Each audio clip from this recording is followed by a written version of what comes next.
So today we're going to be making these adorable ornaments. They're made out of hexagons. They're super easy, beginner friendly, and just so versatile and fun to make. You can use them for Christmas ornaments. You can use them as gift tags.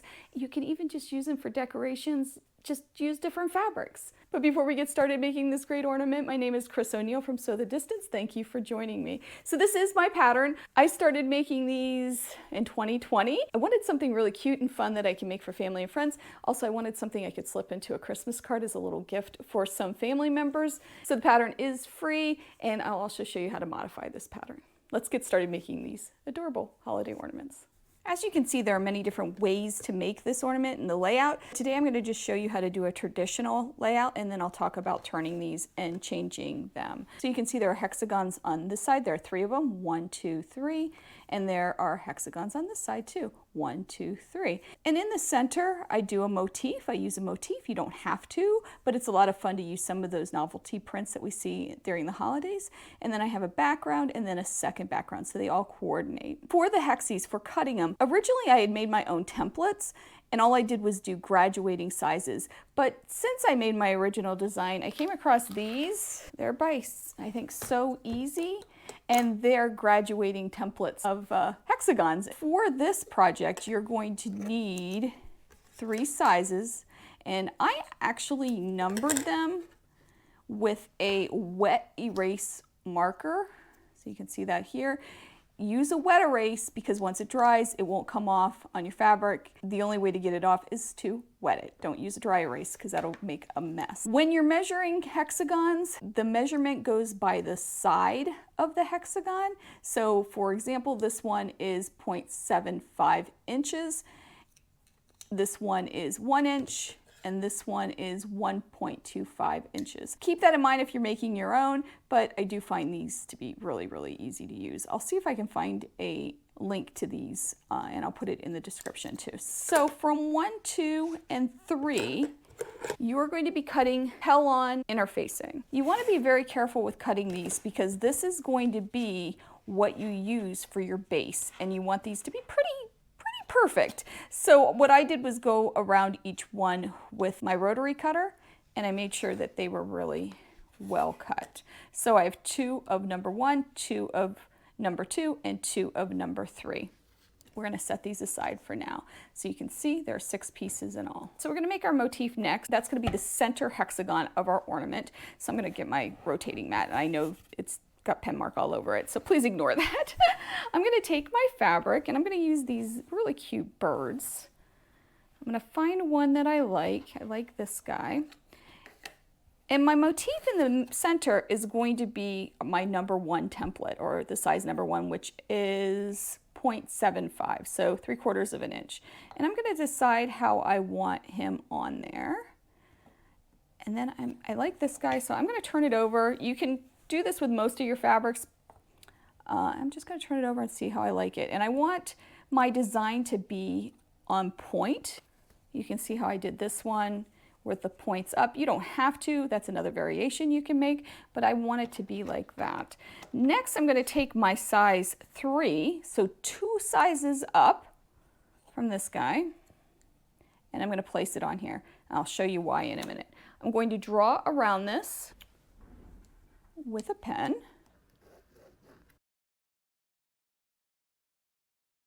Now I'm going to cut this out. And I could use my rotary cutter, but I find it to be simpler just to use my scissors. And I'm going to just snip to get in there and just cut around this.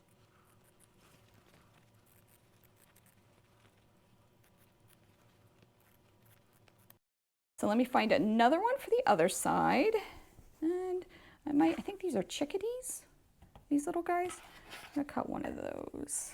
So I have my 2 motifs cut out, and next I'm going to iron on my pellon to this pieces. So I'm going to get my ironing board here, and I'm going to take my pieces and my 2 smallest pieces of the pellon right here. I'm going to turn these over and center my pellon onto that. Now you want to make sure the shiny side down, and you're going to place it on point because that's what we decided. You can see the motif through this. Center it as best as you can. Do the same for this one.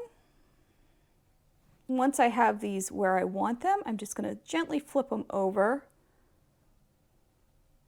and use my iron to press that fusible pellon onto these pieces, just like this.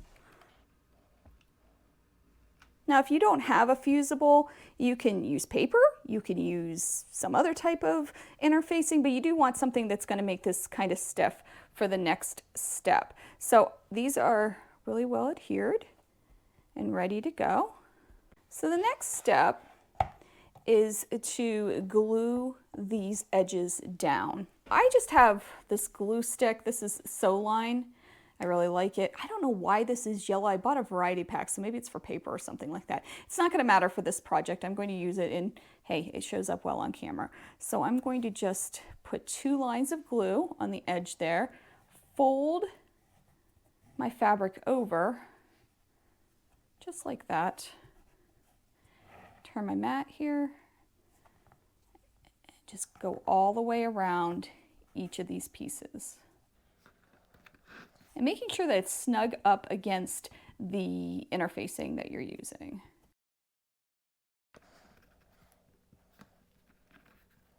You can also thread base these if you want. That's fine. There's my first motif. Isn't he cute?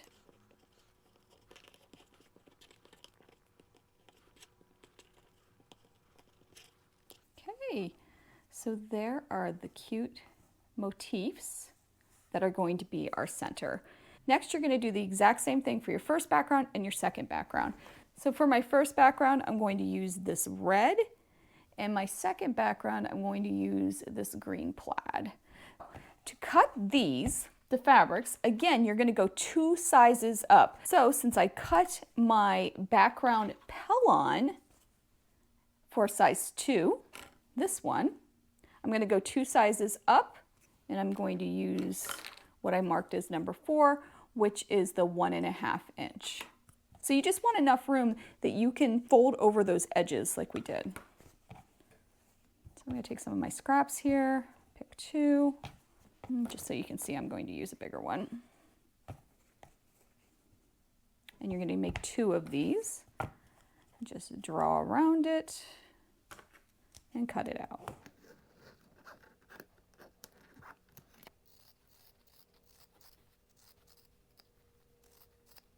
Then you're going to take your second background and do the exact same thing, but you're going to use a number 5. And I'm just going to lay this on here, draw around it, and cut it out just like before. Next, you're going to adhere that pellon pieces to the coordinating sizes.